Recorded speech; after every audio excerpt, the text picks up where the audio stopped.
Bismillahirrahmanirrahim. Assalamualaikum warahmatullahi wabarakatuh. Alhamdulillah wassalatu wassalamu ala Rasulillah Sayyidina Muhammadin wa ala alihi wa ashabi ajmain amma ba'd. Alhamdulillah pada pertemuan kali ini mudah-mudahan kita semua berada dalam kesehatan, senantiasa berada di rumah, mengikuti pembelajaran dari rumah. Pada pertemuan kali ini Bapak akan review dulu pertemuan yang sebelumnya, yaitu tentang beriman kepada kitab Allah. Iman kepada kitab Allah pada minggu lalu Bapak sudah jelaskan berdasarkan dalil naqli atau dalil yang terdapat di dalam Al-Quran, kemudian kitab-kitab dan suhuf yang diturunkan kepada para nabi dan rasul, diantaranya ada 104 kitab, yang 100 kitab itu suhuf, dan yang 4 kitab yang wajib kita ketahui dan kita imani adalah kitab Taurat, Zabur, Injil, dan Al-Quran. Nah, pada pertemuan kali ini, Bapak akan coba jelaskan pokok-pokok apa saja sih ajaran yang terdapat di dalam kitab-kitab tersebut. Oke, Bapak akan mulai dari pokok ajaran dari kitab Taurat yang diturunkan Allah Subhanahu wa Ta'ala kepada Nabi Musa alaihi salam.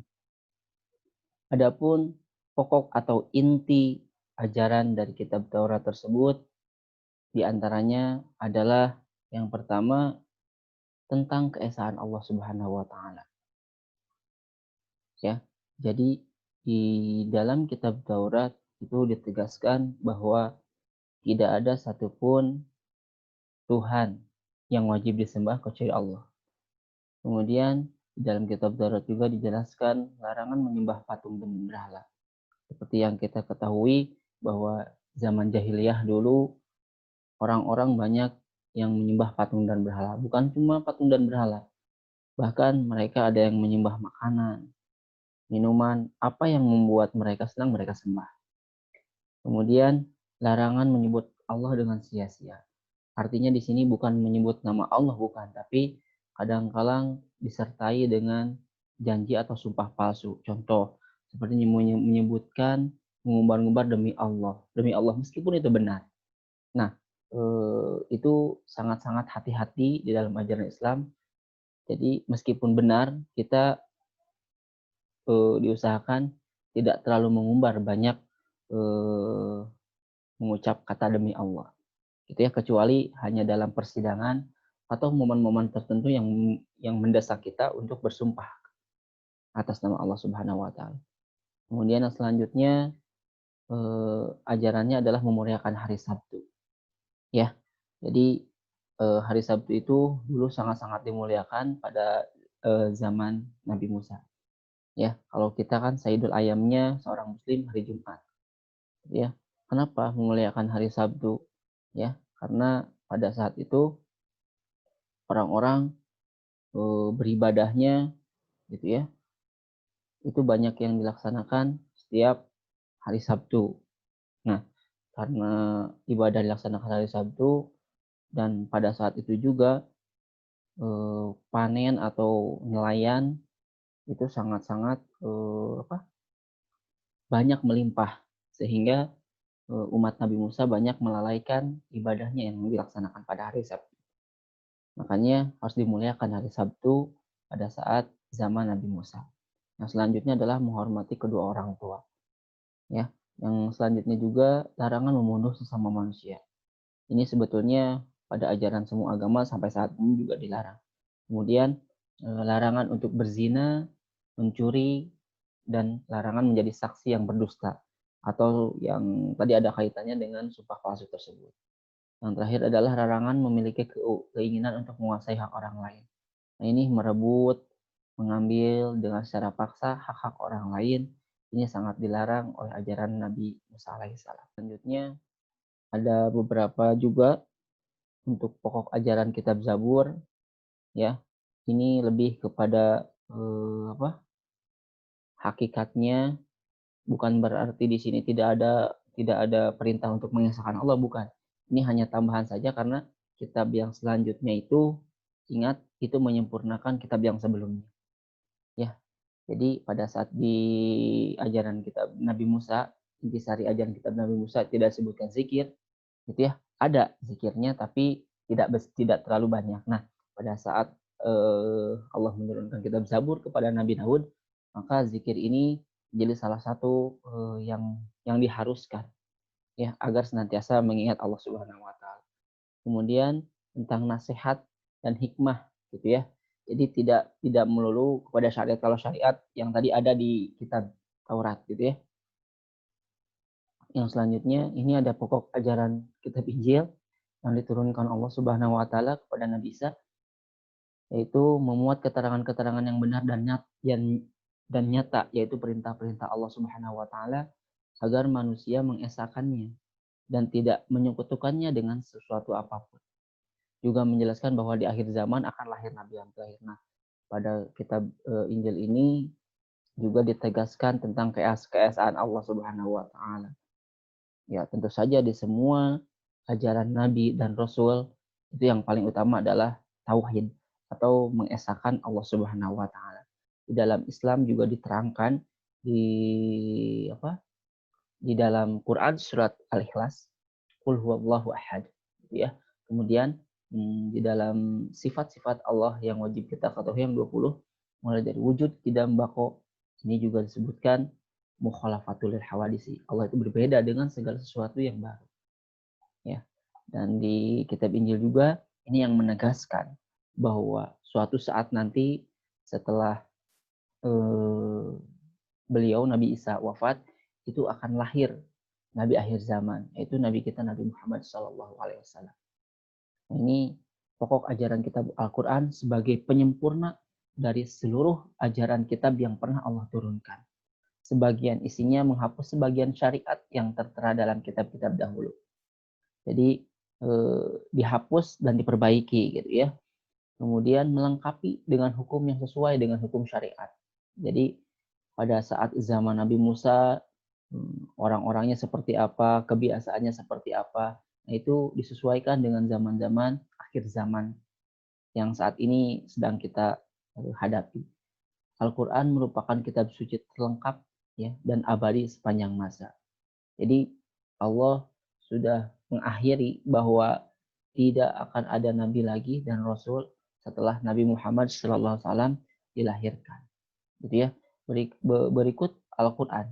Setelah Al-Quran diturunkan kepada Nabi Muhammad, maka Allah tidak akan menurunkan kitab-kitab lagi. Karena kitab Al-Quran ini adalah kitab akhir zaman, kitab penutup bagi seluruh kitab. Nah, selanjutnya Bapak akan jawab beberapa pertanyaan yang sempat kalian tanyakan di form yang Bapak sediakan atau Q and answer. Ya, atau Q itu question and answer. Gitu ya. Jadi pertanyaan yang pertama yang ditanyakan, sengaja Bapak tidak sebutkan namanya yang bertanya. Yang nanyain, Pak, kalau kitab Taurat, kitab Injil, kitab Zabur masih wajib kita imani tidak? Ya, tentu saja wajib kita imani. Karena mengimani kitab adalah termasuk rukun iman. Ya, apalagi kita sebagai seorang muslim. Rukun iman ada 6 ya. Yang salah satunya adalah iman kepada kitab. Kalau kita tidak mengimani kepada kitab, ya, jadi kita bukan cuma kitab Al-Quran saja, kita tidak beriman bahwa Allah telah menurunkan kitab sebelum Al-Quran, maka kita tidak termasuk orang yang beriman. Ya, bukan berarti juga kita harus mempelajari semua kitab, karena kita sebagai seorang Muslim kita sudah memiliki Al-Quran sebagai pedoman hidup yang sangat sempurna. Ya udah, kalau kita mengamalkan kitab Al-Quran, otomatis setelah tidak langsung kita menyempurnakan kitab-kitab yang lainnya. Itu kemudian pertanyaan selanjutnya, Assalamualaikum, saya mau tanya, baca Al-Qurannya dengan arti atau Arabnya saja? Ya, yang ditugaskan kemarin, Bapak minta kalian baca dengan artinya agar kalian dapat mencoba memahami isi kandungan dari ayat. Ya, kita kan lagi sama-sama sedang belajar kalau Al-Quran diturunkan dengan bahasa Arab gitu ya. Nah, sebaiknya kita coba pahami arti dari ayat tersebut. Gitu. Kemudian, apa yang dimaksud dengan dalil naqli? Tadi di awal Bapak sudah bilang dalil naqli adalah dalil yang terdapat di dalam kitab suci Al-Quran. Pertanyaan selanjutnya juga, apa artinya iman kepada kitab? Ini sebetulnya sudah ada di pertemuan sebelumnya, bahwa iman kepada kitab atau iman itu sendiri adalah meyakini, mengucapkan, dan melaksanakan ajaran. Apa yang kita ucapkan, apa yang kita lakukan, dan apa yang kita yakini itu harus sama. Ya. Kemudian, Assalamualaikum, Pak, bagaimana cara kirim lebih dari satu file? Bapak sarankan karena di form itu Bapak mintanya untuk satu file, jadi pada saat kalian merekam, kalian sedang membaca Al-Quran, digunakan fasilitas pause agar satu file itu bisa berlanjut, gitu ya. Maaf Pak, mau tanya lagi, kan pas mau upload rekamannya malah ada tulisan batas maksimum ukuran file terlampaui. Terus tekan kirim tapi nggak bisa kekirim. Ya, memang ada batasan untuk mengirim file yaitu 10 MB. Lebih dari itu pasti akan ditolak oleh sistem. Mau nanya Pak, tadi sudah mengisi absen kehadiran tapi udah ada tulisan tanggapan Anda telah direkam, tetapi tidak ada nama saya Pak. Nah, pastikan pada saat nanti kalian submit itu kalian mendapatkan message terima kasih telah mengisi presensi ini dengan baik dan benar. Ya, bahkan untuk yang pertemuan selanjutnya, termasuk pertemuan kali ini, kalian silakan screenshot file pada saat kalian setelah submit. Pertanyaan selanjutnya, maaf Pak, mau ngasih tahu kalau saya mengirimkan audio yang baca Al-Quran, maksudnya yang surat An-Nisa ayat 163 itu, saya malah 136. Maaf Pak, saya tidak sengaja dan saya mau membenarkannya. Sudah telanjur dikirim. Oke, untuk yang salah-salah nanti kita coba hari ini, silakan kirim lagi ya. Bapak akan tampilkan link untuk kalian mengupload seluruh rekaman kalian pada saat membaca ayat Al-Quran. Dan kalau yang sudah, ya sudah saja, nggak usah ngupload lagi ya. Kemudian ada yang nanya lagi, Bapak, Ibu di SMP Padalarang, tidak ada Zoom? Ada Zoom ya, tapi kenapa belum kami gunakan akun Zoom-nya untuk berkomunikasi dengan siswa? Karena dengan menggunakan Zoom, itu kuota yang digunakan cukup besar.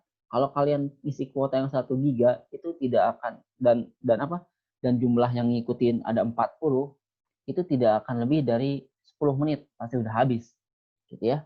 Jadi kita gunakan fasilitas yang tidak terlalu mengambil banyak kuota karena tidak semua siswa di SMP 1 Padalarang itu memiliki cukup kuota untuk melakukan Zoom meeting.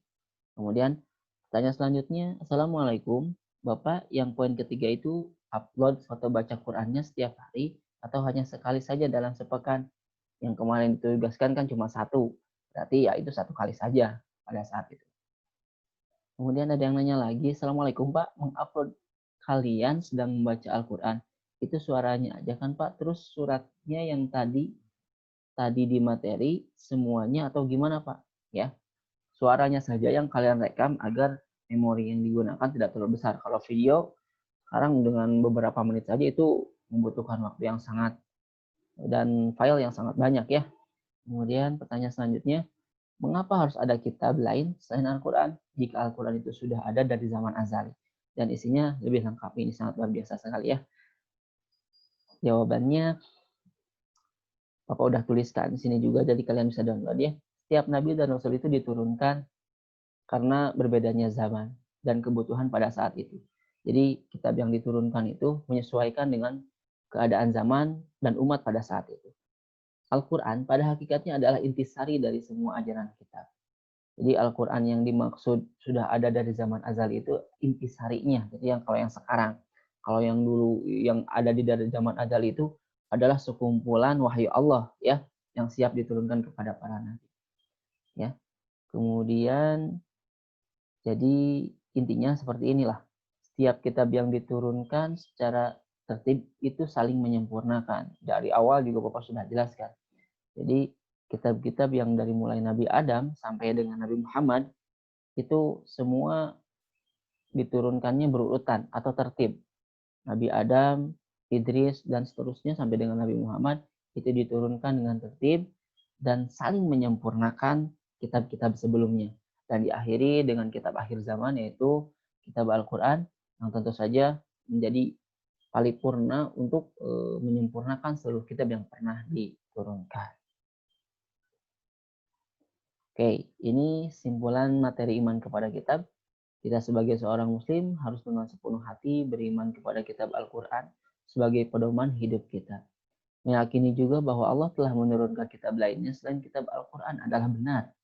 Gitu ya. Jadi kita juga harus meyakini bahwa kitab-kitab yang diturunkan oleh Allah Subhanahu wa taala kepada nabi sebelum Nabi Muhammad itu juga benar.